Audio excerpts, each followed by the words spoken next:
Ada perbincangan dengan pemerintahan selanjutnya karena Pak Prabowo nanti yang akan jadi ya, tentu tetap saja. kita uber terus. Tentu saja, karena kita kan melihat negara ini satu. 5 tahun, ada yang 60 tahun diutang sama negara juga belum dibayar, yaitu yang di Medan kalau nggak salah, Haji Tamin kalau nggak salah gitu. Oke, saya bilang Pak, saya akan sabar menanti kok, karena ini kewajiban negara kepada kami, dan kami selama ini membayar pajak juga ratusan miliar setiap tahun. Tapi kenapa kami harus lakukan seperti ini? Itu yang saya tanya Pak Mahfud. Ya, saya bilang saya sudah tidak di kabinet, saya tidak berhak mengomentari. Itu ya. Artinya setelah ini akan bertemu dengan Pak Hadi Cahyanto atau gimana Pak? Ya, mungkin kita akan cari waktu, tetapi saya lagi berpikir karena ada ketemu teman-teman lawyer tadi, siapa ya? Pak Hamid Basyabi, sarjana hukum. Saya kepengen melakukan coba class action. Karena kalau warga negara hutang kepada negara tidak bayar, bisa disita jaminan, bisa dibekukan. Saya mau coba class action karena ada aturan yang tidak boleh barang-barang negara disita. Nah, saya coba minta dari Pak Hamid. Pak Hamid. Saya akan menunjuk Pak Hamid sebagai lawyer untuk mengajukan class action terhadap peraturan negara yang tidak boleh disita.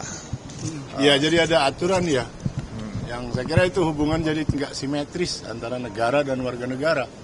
Kalau warga negara punya utang dikit diuber-uber sampai ujung dunia kan, sita barangnya diinin segala macam. Tapi kalau negara yang berutang, padahal dia sama-sama subjek hukum, nggak adil jadinya kan. Jadi kita mau uji, mungkin ada judicial review bahwa jika negara berutang kepada warga negaranya, dan itu banyak sekali. Jadi misalnya ganti rugi polisi salah tangkap, gitu ya. Kalau Pak Mahfud tadi menceritakan itu ilustrasinya. Kalau polisi salah tangkap, diganti rugi, pengadilan memutuskan bahwa polisi bersalah, dia harus ganti rugi, itu diiyakan tapi nggak dibayar. Banyak sekali kejadian itu, bukan sekedar salah tangkap ya. Ada banyak kasus lain yang intinya negara itu merugikan warga negaranya, tapi tidak dibayar. Total utang kalau negara kabarnya antara 8 sampai 10 triliun untuk banyak kasus ya. Untuk Pak Yusuf Hamka kan sudah tahu ya angkanya. Itu sudah mau judicial review rencananya. Pak ini kan sedang mempertimbangkan ke KPK juga udah ceritakan tadi. Belum. Tadi saya udah bicara soal ke KPK sama beliau. Iya, jadi mau ke KPK juga mau tanya karena ada info dari KPK bahwa itu sudah memenuhi kualifikasi merugikan keuangan negara.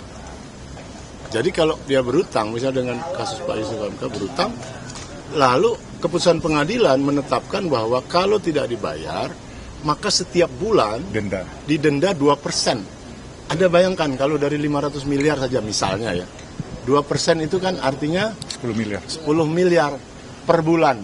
Kalau dia berjalan setahun 120 miliar, itu kalau piutangnya 500 miliar. Kalau 1 triliun ya pokoknya Anda bisa hitung sendiri. Kemana duit itu dan kenapa? Kan negara jadi dirugikan karena dia harus bayar.